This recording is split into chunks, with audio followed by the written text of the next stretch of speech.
Hi வணக்கம் guys, இது உங்கள் டாப் லைக் தமிழ் சேனல். நான் உங்கள் டாப் லைக் செஞ்சு இந்த நம்ம எதை பற்றி வீடியோ பார்க்க போகிறோம் உங்களுக்கே நல்லா தெரியும். Wings of fire, Agni Siragugal. இதோட கண்டினியூஷன் தான் நம்ம இன்னி வீடியோவில் வந்து பார்க்க போகிறோம். பொண்ணு வீடியோ பார்க்கல அப்படின்னா பார்த்துட்டு வாங்க, உங்களுக்கு அப்போ தான் கண்டினியூஷன் சரியாக புரியும். பொண்ணு வீடியோவில் நம்ம லாஸ்ட்டாக நம்பிக்கை ஒளிபரப்பி வழிநடத்தும் தலைமைக்கு அற்புதமான உதாரணம் அது அப்படின்ற சென்டென்ஸோடு முடிச்சிருப்போம். இன்றைக்கி நம்ம அதிலிருந்து கண்டினியூ பண்ணலாம். வாங்க நம்ம படிக்க ஆரம்பிக்கலாம். பிறகு இந்த ராக்கெட் ஏவுதளம் தும்பா ராக்கெட் ஏவுதளமாக உருவெடுத்தது. பிரான்ஸ், அமெரிக்கா, சோவியத் ரஷ்யா ஆகிய நாடுகளின் மும்முரமான ஒத்துழைப்போடு டேர்ல்ஸ் நிறுவப்பட்டது. இந்திய விண்வெளி திட்ட தலைவரான பேராசிரியர் விக்ரம் சாராபாய் இந்த சவாலான வேலையின் முழு பரிமாணத்தையும் தெளிவாக அறிந்து கொண்டு வியூகம் வகுத்தார். ஒருங்கிணைந்த ஒரு தேசிய விண்வெளி திட்டத்தை உருவாக்க வேண்டியது மிகவும் முக்கியம் என்பதை இன்கோஸ்பார் ஆரம்பித்த நாளிலிருந்தே அறிந்திருந்தார் அவர். இந்த திட்டத்தின்படி ராக்கெட் உற்பத்தி, ஏவுதல் வசதிகள் எல்லாமே நமது சொந்த தயாரிப்புகளாக அமைய வேண்டும் என்பதில் அவர் ஆர்வம் கொண்டிருந்தார். இதை கருதி கொண்டு ராக்கெட்டுகளுக்கான எரிபொருட்கள், பறக்க உதவும் சாதனங்கள், விமான வடிவமைப்பு, விமானம் பறக்கும்போது எதிர்கொள்ளக்கூடிய விஷயங்கள், நவீன கட்டுமான தொழில்நுட்பம், ராக்கெட் என்ஜினின் கண்காணிப்பு சாதனங்கள், கட்டுப்படுத்தும் மற்றும் வழிகாட்டி சாதனங்கள், டெலிமெட்ரி கண்காணிப்பையும் பதிவு செய்யும் சாதனங்கள், விண்வெளியில் ஆராய்ச்சி செய்த தேவையான சோதனை கருவிகள் என இவையெல்லாம் அகமதாபாத்தில் உள்ள விண்வெளி விஞ்ஞானம் மற்றும் தொழில்நுட்ப மையத்திலும் இயற்பியல் ஆய்வுக்கூடத்திலும் நிறுவப்பட்டன. அடுத்த வந்த ஆண்டுகளில் தற்செயலாக பேராற்றல் படைத்த விஞ்ஞானிகள் ஏராளமாக இங்கு உருவானார்கள். ரோஹிணி சவுண்டிங் ராக்கெட் திட்டத்தில் தான் இந்தியாவின் உண்மையான விண்வெளி ஆராய்ச்சி திட்டம் தொடங்கியது. ஏவுகணை, செயற்கைக்கோள், ஏவுகலம், சவுண்டிங் ராக்கெட், இந்த மூன்றிற்கும் இடையே சிறு சிறு வேறுபாடுகள் உள்ளன. உண்மையில் சொல்லப்போனால் ராக்கெட்டிலேயே 3 வகைகள் உண்டு. சவுண்டிங் ராக்கெட் என்பது பூமியின் எல்லைக்கு அருகாமையில் உள்ள சூழ்நிலையை ஆராய்ந்து அதிலிருந்து தகவல்களை பெற பயன்படுத்துவது.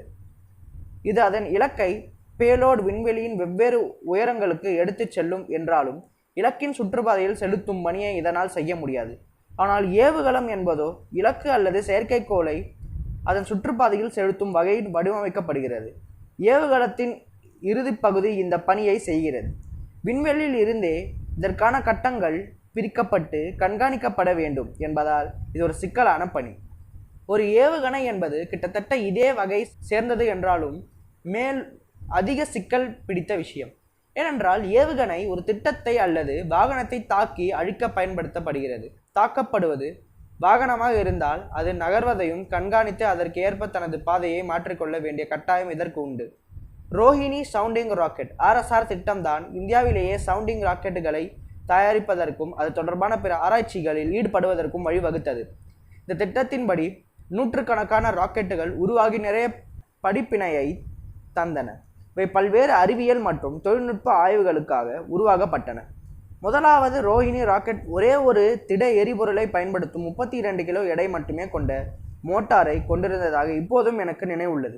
அது வெறும் 7 கிலோ எடை கொண்ட பொருளை விண்வெளியில் 10 கிலோமீட்டர் உயரத்திற்கு எடுத்துச் சென்றது.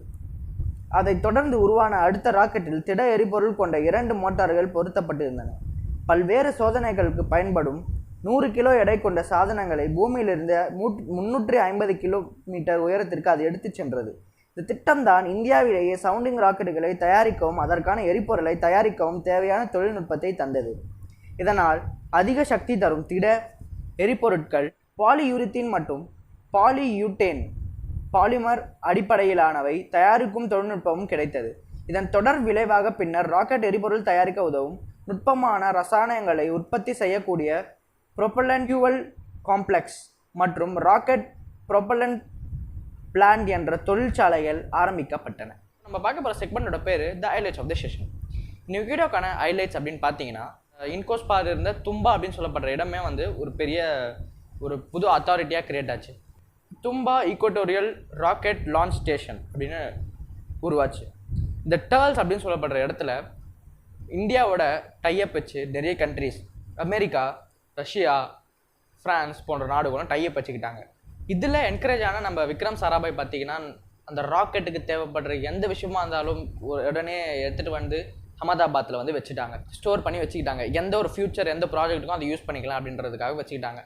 அப்போது அப்துல் கலாம் நம்மளுக்கு வந்து ஒரு விஷயத்தை வந்து ஒரு ஃபேக்டை வந்து வெளியாக சொல்கிறாரு. என்னென்னு பார்த்தீங்கன்னா, ராக்கெட்டில் மொத்தம் 3 வகை இருக்குங்க. ஒன்று வந்து சவுண்டிங் ராக்கெட் நம்ம பார்த்துட்டு இருந்த சவுண்டிங் ராக்கெட்.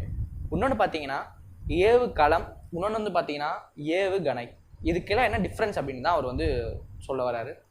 முதல்ல சவுண்டிங் ராக்கெட் பார்த்தீங்கன்னா நம்ம பூமியில் சுற்றி இருக்க அந்த விஷயத்தை பற்றி அதை வந்து அதால் ஈஸியாக கண்டுபிடிக்க முடியும், என்ன சுற்றி இருக்கு ஒரு டீட்டெயில்ஸை வந்து கொடுக்கும். பட் இருந்தாலும் ஒரு ஹைட்டுக்கு எடுத்துகிட்டு போகிறது தான் அந்த சவுண்டிங் ராக்கெட்டோட வேலை. இன்னொன்று பார்த்தீங்கன்னா ஏவுகலம் பார்த்தீங்கன்னா மேலே போயிட்டு அந்த நம்ம மெயின் அந்த என்ன சேட்டிலைட்டோ அந்த சேட்டிலைட்டை பார்த்தீங்கன்னா அந்த ஆர்பிட்டில் ஜாயின் பண்ண வைக்கிறது தான் வந்து பார்த்தீங்கன்னா ஏவுகலத்தோட வேலை.